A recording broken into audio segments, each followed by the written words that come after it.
പണയം വെച്ച സ്വർണം ഉടമയെ അറിയാതെ സ്വകാര്യ പണമിടപാട് സ്ഥാപനം വിൽപ്പന നടത്തിയതായി പരാതി. ഇസാഫ് രാജകുമാരി ബ്രാഞ്ചിനെതിരെയാണ് രാജാക്കാട് പോലീസിൽ പരാതി നൽകിയിരിക്കുന്നത്. ഇതിനുശേഷം ഇസാഫ് അധികൃതർ അഡ്വക്കേറ്റുമായിട്ടെത്തി ഭീഷണിപ്പെടുത്തിയതായും പരാതിക്കാരനായ രാജകുമാരി ഇടമറ്റം താന്നിവേലിക്കൽ രതീഷ് പറയുന്നു. 18/1/2025 8.4 ഗ്രാം തൂക്കം വരുന്ന സ്വർണം ഇസാഫ് എന്ന സ്വകാര്യ ധനമിടപാട് സ്ഥാപനത്തിൽ രാജകുമാരി ശാഖയിൽ പണയപ്പെടുത്തി 38,200 രൂപ എടുക്കുന്നത്. പിന്നീട് ഈ മാസം 2-ന് പണയ ഉരുപ്പടി തിരിച്ചെടുക്കുവാൻ പണവുമായി ബാങ്കിലെത്തിയപ്പോൾ കാലാവധി കഴിഞ്ഞ സ്വർണം ലേലത്തിൽ വിൽപ്പന നടത്തിയെന്ന് അറിയിക്കുകയായിരുന്നു. നടപടിക്രമങ്ങളുടെ ഭാഗമായി രതീഷിന് ഇത് സംബന്ധിച്ച് നോട്ടീസ് അയക്കുകയോ ഫോൺ മുഖാന്തരം അറിയിക്കുകയോ ചെയ്തിട്ടില്ല. തുടർന്ന് രാജാക്കാട് പോലീസിൽ പരാതി നൽകി. എന്നാൽ ഇസാഫ് ജീവനക്കാർ വക്കീലുമായി സ്റ്റേഷനിലെത്തുകയും രതീഷിനെ ഭീഷണിപ്പെടുത്തുകയും ചെയ്തു.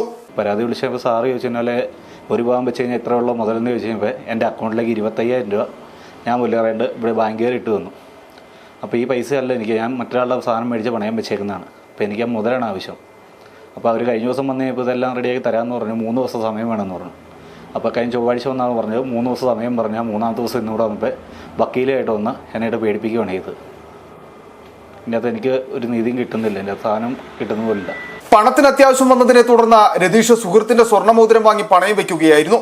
പരാതിയുമായിട്ട് എത്തിയതോടെ ഇസാഫിൽ നിന്നും 25,000 രൂപ രതീഷിന്റെ അക്കൗണ്ടിലേക്ക് നൽകി. നിലവിൽ ഇതേ അളവിലുള്ള സ്വർണം വാങ്ങി നൽകേണ്ട സാഹചര്യവും നിലനിൽക്കുന്നു. ഇതിനാകട്ടെ ഇപ്പോഴത്തെ വിലയനുസരിച്ച് 84,000-ലധികം രൂപ വേണ്ടിവരും. എന്നാൽ അനധികൃതമായി ഉടമയേറിയത് സ്വർണം വിൽപ്പന നടത്തിയ ഇസാഫ് അധികൃതർ ഈ തുക നൽകാൻ തയ്യാറായിട്ടില്ല. നിയമ നടപടിയുമായി മുമ്പോട്ടു പോകുവാനാണ് രതീഷിന്റെ തീരുമാനം. City vision, Rajakkad.